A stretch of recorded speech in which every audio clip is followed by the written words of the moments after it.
Hey guys, it's Mel from Intimacy TV. It's nighttime here, but you know what? We just don't stop. So tonight I am talking to the lovely Pete, who is over here, and we are going to be discussing the alpha male. And the reason why I want to do this is we actually met at a workshop, and funnily enough, unbeknownst to me, apparently I'm an alpha female, and I didn't know, but these guys taught me a tough lesson. It was literally, they're all sitting there going, "You're a nuts." But what they were saying was, you know, when I walked into the room, I commanded the room, and I'm like, I do? Well, apparently I do. So I've learned to sort of get that, but I've been trying to do it without my masculine energy, and I'm starting to learn how to use my feminine energy. Now, some of you may not understand the difference between the masculine and feminine energy. Hi, Fiona. Oh my God, Fiona's on live. Say hi to Fiona. And Dominic, hi. So basically, there are energies that we both have, but what I want to talk about tonight is I want to talk about the alpha male. A lot of us, we know them as more likely to be the bad boy, but they don't have to be. So I'm going to interview Pete here because I think this is a really important topic for both women and men to understand.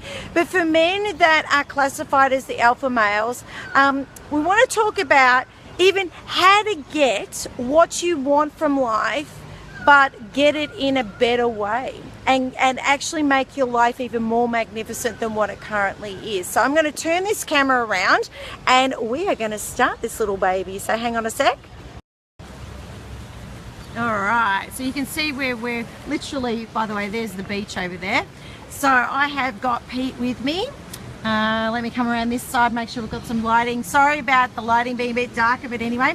All right, so Pete, tell us a little bit about yourself and yeah, how you feel being called an alpha male from me. I think the alpha male has a very, these days, a negative connotation.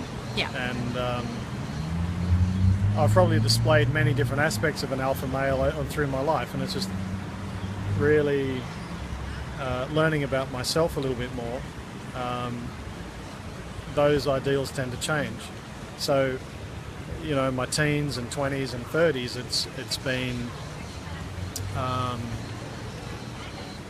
yeah, it's about beating the chest. It's about being tough, and to me, all that's just related to is fear. Yeah. And you know, if I throw my arms up in the air hard enough and I make enough noise, then I'm going to be able to get what I want. It's that real beating the chest like a gorilla kind of thing. It isn't is. It? It's creating this space. Like a normal alpha male won't sit like we just sit and chatted in a bar. Yeah. You notice I'll sit in the corner and face out and see the whole thing because I want to see everything going on around me. I don't like having space behind me. Okay. Yeah. Yeah. And it's kind of typical, and that's okay. But the whole thing about being an alpha male is not to be big and tough and strong and push people around and tell them what it is they're going to do because I can overpower you. It's about, I think if the bigger and stronger you are, the more gentle you need to be, and the more respectful you need to be to other people who aren't in that position. Yeah. Because it's turning it from being an aggressor and a dominator and a controller into a protector, and we are hunter-gatherers, and as men, you definitely. And as a male, we're hunters. Yeah. And it's not about hunting and getting what I want. We're, as a tribe, we're not just hunting, but we're protecting the tribe. And right now, I don't see. If I take a whole broad spectrum of the male population in the Western world, I don't see that we're necessarily protecting our tribe. We're treating it like crap, and it doesn't take much of a shift. It's like just because I'm relatively strong, it doesn't mean that I need to be able to push people around. It means that I need to be able to help people up from the ground and not tread on them and say, get out of my way. I notice it's a massive issue these days, and then add in a bit of drugs that's around, and we have a bigger issue again. And the alphas then get even more out of control. What sort of drugs are you talking about? Well, just adding some ice to that, and that's even worse. That's nearly creating someone stronger than they were. But you know, I think that a bit of alcohol. Whether it's male or female. I think ice is, well, I mean, kind of goes without saying, it's the most brutal thing out there. It is, isn't it? I It noticed is. a lot of guys more at the pub. So say they're going out and they're like, if you're going out with your mates, you're generally going to have one guy that's a little bit more dominant to the others. Yeah. You know, out of their posse. Yeah. You know, and we would call them, I suppose, more the alpha male. Yeah, but that's the thing, you know, if you're going to take on that role as that alpha male, and you're going to be a you know, somewhat of a leader in a group, and whether that's at the bar, on a football field, or in the workplace, or in your family, it doesn't really matter. It's the intention behind the things that you do. Yeah. And so I've had a couple of really good mentors in my life, and one of them was a very, very distinct alpha male, and he, you know, in his day, in his bar days, and lifting weights and all that, he was a tough guy. Yeah. But he had this gentleness about him, and he was a very big protector, and that was the big difference. That's actually why I think I got along with him so well, and he's been a much better mentor to me than anyone in my family. Okay. So, Do you find there was a point in your life though when you sort of went, I'm an alpha male, but in a negative way, and I need to change this? I don't think I've ever. I don't think I've ever consciously said, "Oh, I'm an alpha male," and I'm a negative one. Yeah. It's just been, you know, it's a journey. I mean, like we were talking about this before. Life is just a journey. There's no destination point. I know it's kind of cliched, but there is no place to get to. Yeah. This is, how much am I going to learn in this lifetime? I can never know. But the moment I say, "Oh, I know everything there is I need to know, and now I know how to treat people because I can get what I want," well, that's just a tremendously selfish way to live, and it means I've learned absolutely nothing except how to lift weights and grunt.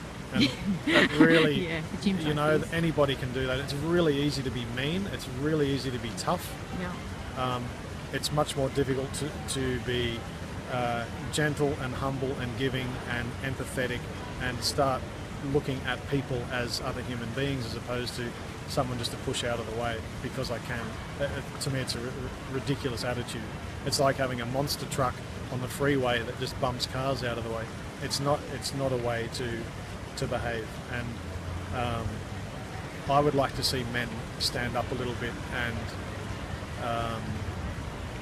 be more kind and gentle to the people around them, because just because I can overpower someone physically is meaningless. Yeah. You know, there's so much more to us as human beings than physicality. You got emotion and spirituality, whatever your beliefs are. It's your belief systems will dictate your choices. And if my belief systems are wrapped up in fear, then Yes. I'm going to act like a dickhead. Well, that's what I was about to ask. Do you believe that behaviour is more connected to fear than anything else? Completely. Yeah. I mean, if you go to the nth degree, and I'm not speaking. I'm speaking generally here about, say, bodybuilding, for example. Yeah. There's some great people in bodybuilding, so it's not personal. It's Just an but example.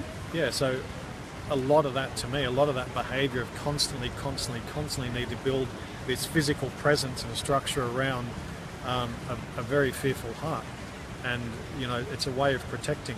Smoking and drinking is a way of creating a barrier so that I don't get hurt, so I don't let people too close to me. Yeah. So when you let those barriers go, you can feel quite naked, and that's the thing to work on, not finding another thing to create a barrier with. And so the less barriers you have, the more vulnerable you have.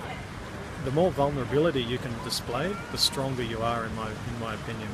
And that word vulnerability with so many people is such a massive issue, and they're so scared of being vulnerable because I'm going to get hurt. But when you own vulnerability, when you allow it and you own it, and it doesn't affect you as much. It's not a scary place to be. It's actually really freeing. The more vulnerable you can be, the less it's ironic. You have less to worry about. It's one of those things when you've got to be invulnerable and be tough, you're worried about everything because you're so fearful. And that's where the what we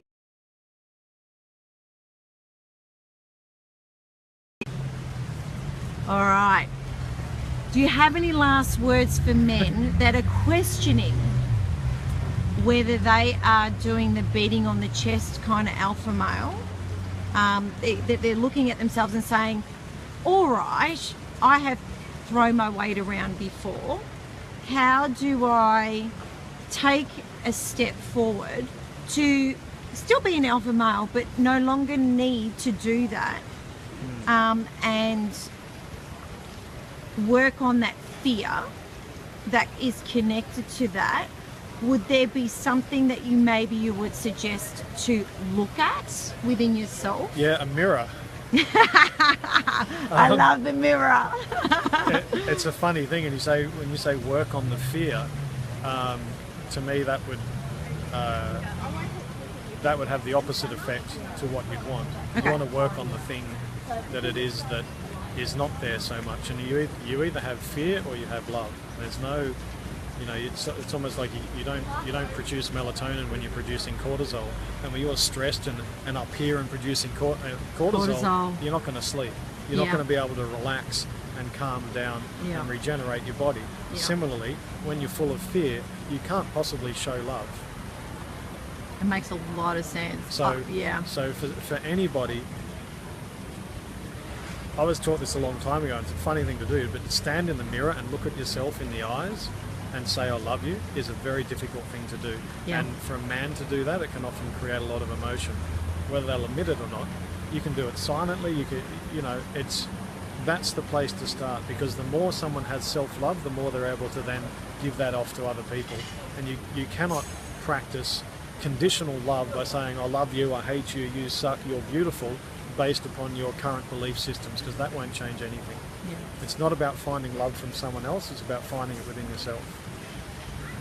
And then you find other people around you with similar belief systems, and you'll find that the people that don't like that threatening behaviour will tend to move away. Okay. So you end up with a whole new group, Well, new tribe. You get unaddicted to fear. Oh, I like that word, unaddicted to fear. Bring it on. And it's a process. I can stand here and babble about this stuff for hours, Yep. but it doesn't mean that I've got everything nailed down at all. Yep. I can slip away from that in a heartbeat. Yeah. But it's about building tools. Like if I need to learn how to brush my teeth or drive a car or play soccer, I'm going to have to learn how to do that. It's practice. I have to go to soccer practice. I have to go to driving practice. Yeah. But It's that muscle, it's getting that, it is practicing with that muscle, and this is your emotional and brain muscle. You have to practice self-love, and you have to practice getting away from fear. And just learning how to be a nice, gentle human being, because this is the shit we should be learning in school. Yeah.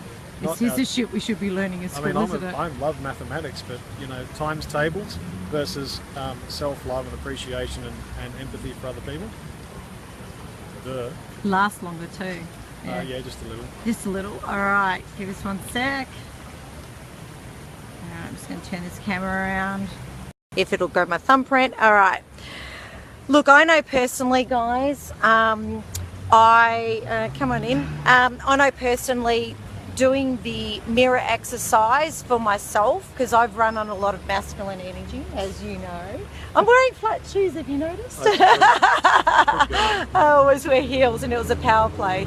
And it was confidence for me too. And it helps me to feel like mentally I'm in my feminine energy, but it doesn't always work that way. So for me, I even struggled standing. I know, I'm learning this shit, can you believe it? Standing in the mirror and looking at the mirror and telling myself that I love myself. At first it was just like, this is ridiculous, But it has been a journey that I keep going on, and it is something that I've really struggled with, guys, and it is about practice makes perfect. Just keep doing it. But now I am actually believing in it. Let me rephrase that. I actually believe that now. And how many changes have you made since doing that and doing a couple of courses? Oh, complete. This year has been a complete flip to my entire life. and everything about how I react, what I do, how I feel, you know, what I want, what I'm attracting, the people around me. Everything has changed because I am switching my belief about who I am by doing something that I find I really found extremely difficult, about looking in that mirror and looking at me and actually saying, you know, I'm lovable. It's very confronting. It's very confronting, isn't it? It's a very powerful exercise. Yeah, it is. It's probably the most powerful one And I've done so it'll far. never hurt. No, it was all in my head, I think, more than anything. Yes. So I hope that this has given a little bit of information. We are going to ask at Intimacy TV if Pete will do some vlogs for us, because I think he's got a lot of information, a lot of knowledge. Really? Yes. We're going to say, please, can you give our men some more info, because you do work quite well with men and you quite work well with me. So I'm always getting enlightened every time we catch up, which has been great. Thanks for joining us. I'd be very happy to answer questions, absolutely. Okay, so if you guys have any questions, make sure that you send them through and I'll pass them on and give you guys a helping hand, because look, we all need that. That's what we're here to do, and that's what we're here to do on Intimacy TV. So until our next episode, bye from us. See ya. Bye-bye.